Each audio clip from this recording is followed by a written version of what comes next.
بسم اللہ الرحمن الرحیم۔ السلام علیکم ورحمۃ اللہ وبرکاتہ۔ ناظرین، آپ دیکھ رہے ہیں توقیر احمد کھوکر یوٹیوب چینل، اور آج میں حج کے بارے میں ایک حدیث مبارکہ لے کر آیا ہوں۔ اگر آپ نے میرا چینل سبسکرائب نہیں کیا ہوا تو چینل سبسکرائب کر کے گھنٹی کے بٹن کو دبا دیں تاکہ آپ کو ہر آنے والی ویڈیو ملتی رہے۔ سب سے پہلے آپ کو آج کے کیلنڈر کے بارے میں بتاتے چلتے ہیں کہ آج دن سوموار یعنی منڈے ہے، اور اسلامی تاریخ آج پاکستان میں 7 ذوالحج ہے، جبکہ سعودی عربیہ میں 8 ذوالحج ہے۔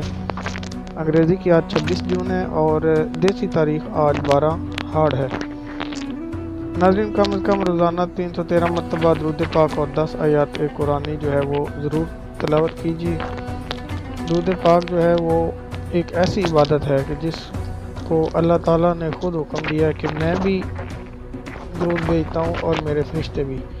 اس لیے اے ایمان والو، تم بھی جو ہے نبی پاک صلی اللہ علیہ وسلم پر جو ہے درود پاک کے تحفے نچھاور کیا کرو۔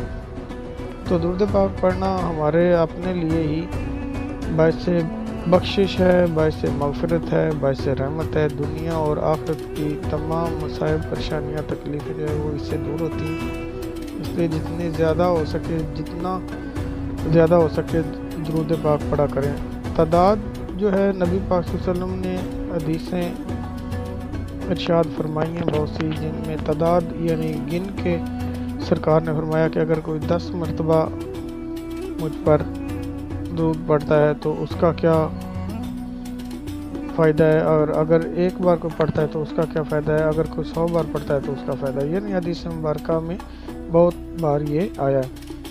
تو صبح شام جو ہے 3 مرتبہ رضیت باللہ ربًا وبالاسلام دینا وبمحمد نبیًا صلی اللہ علیہ وآلہ وسلم، ان الفاظ کو ضرور دہرایا کیجیے کیونکہ یہ بھی بہت زیادہ باعث برکت ہے۔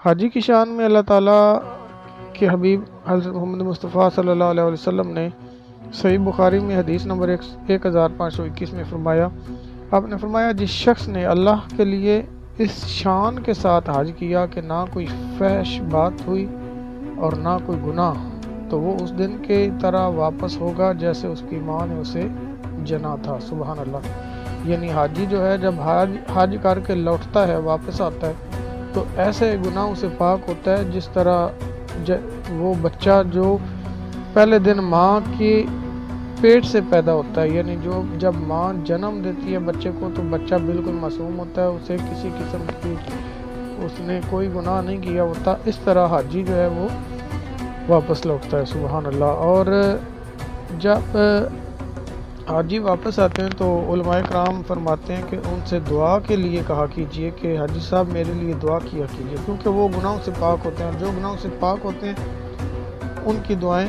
قبول ہوتی ہیں اللہ تعالیٰ کی بارگاہ میں، اور وہ اللہ تعالیٰ کی بارگاہ میں اتنے دن گزار کے آ رہے ہوتے ہیں کہ اللہ تعالیٰ کو ان کا بہت قرب حاصل ہوتا ہے۔ تو ناظرین، انشاءاللہ اگلی ویڈیو میں کسی اور ٹاپک کے ساتھ ملتے ہیں، تب تک کے لیے اللہ حافظ۔